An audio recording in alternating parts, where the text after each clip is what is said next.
उत्तर प्रदेश के सिंचाई विभाग में काम करने वाले एक ऑफिसर को अपनी बेटी के लिए एक लड़के की ज़रूरत थी, तलाश थी। इसलिए उसके ऑफिस में कोई आता था या उनकी जानकार या रिश्तेदार दोस्त वो सबसे कहते थे कि भाई एक लड़के की ज़रूरत है, कोई अच्छा लड़का हो हमारी बेटी के लिए तो ज़रूर बताइएगा। ऐसा करते करते दिन बीतने लगते हैं दोस्तों, और एक दिन एक आदमी आता है और आकर कहता है कि साहब एक लड़का है आपके समाज का है, आप क्यों ना उसे अपनी बेटी का रिश्ता लगाओ। दरअसल लड़का दिल्ली में पार्किंग का ठेकेदार है और अच्छा पैसा कमाता है, घर भी उसका रहन सहन भी अच्छा है और आपके लायक बहुत अच्छे हैं।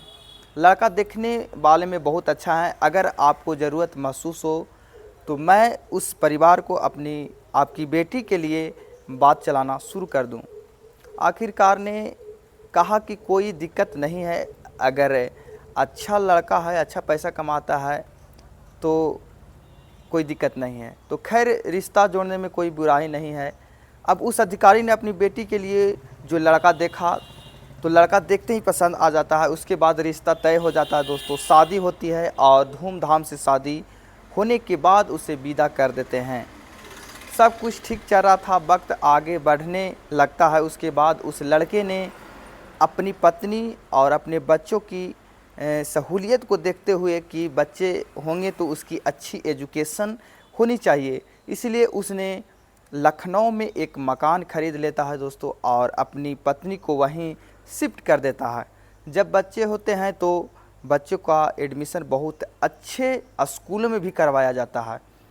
लेकिन एक बार घर पर पुलिस आ जाती है दोस्तों, और पुलिस जब आती है और यह तलाशी लेने के लिए, जांच पड़ताल करने के लिए कि आखिरकार मामला क्या है, क्योंकि वो बहुत ही अमीर था, करोड़पति था। अब उसके बारे में यह पता निकलता है कि वह तो दिल्ली में कोई भी पार्किंग का ठेकेदार नहीं था, बल्कि चोरी करता था।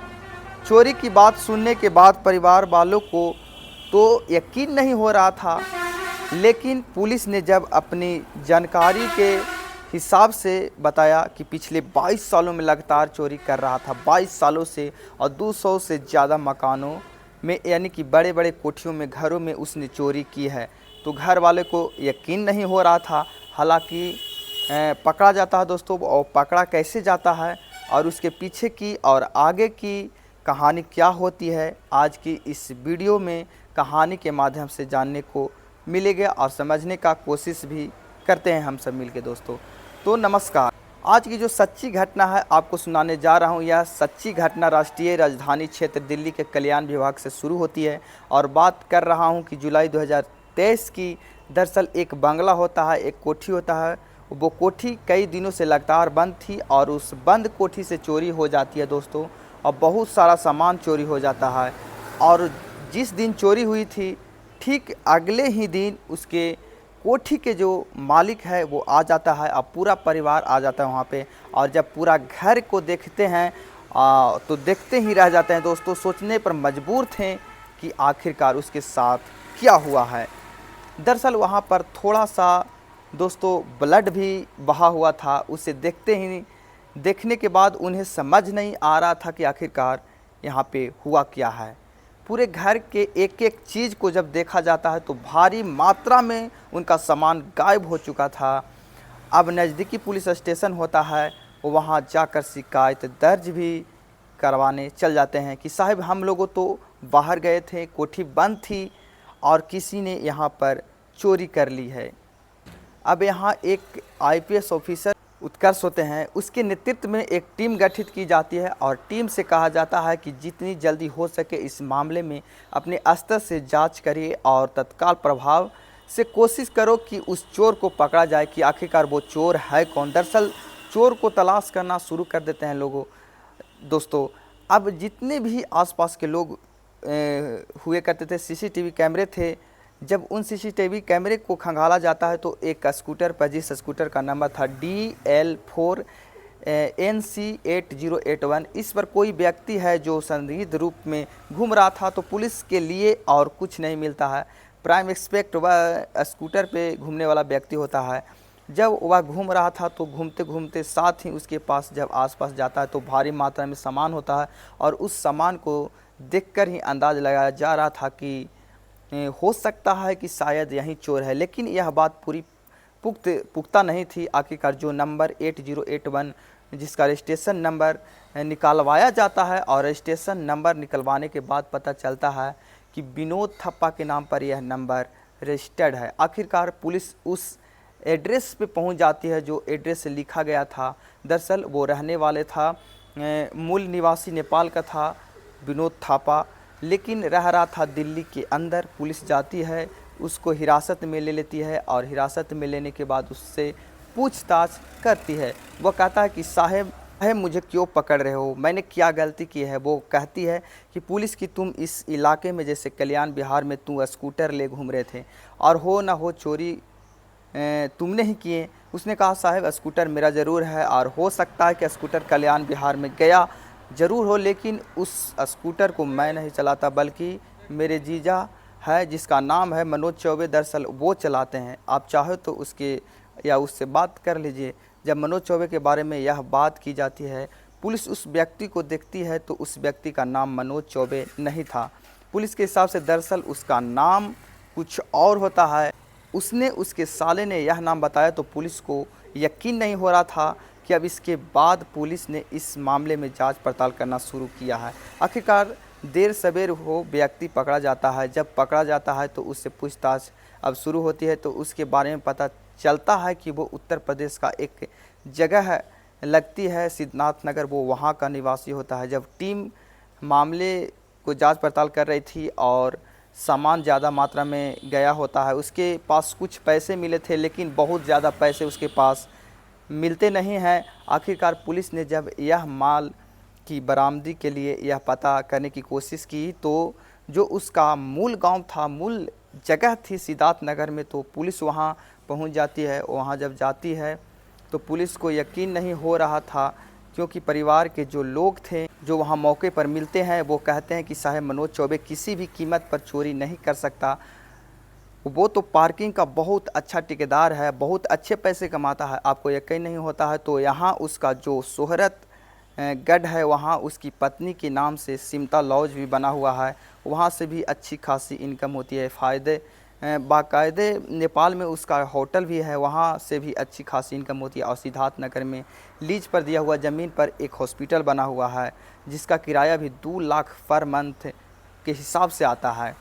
फिर पुलिस और बातचीत करती है तो पता चलता है कि अरविंद नगर भजनपुरा दिल्ली के अंदर एक उसका घर है, लखनऊ के अंदर उसका घर है। अब जब इस तरह की बातें आती है तो यह भी बात पता चलती है कि लखनऊ में उसके बच्चे रहते हैं, लेकिन जब बच्चों की बात आती है कि लखनऊ में बच्चे रह रहे हैं तो दिल्ली में कौन है।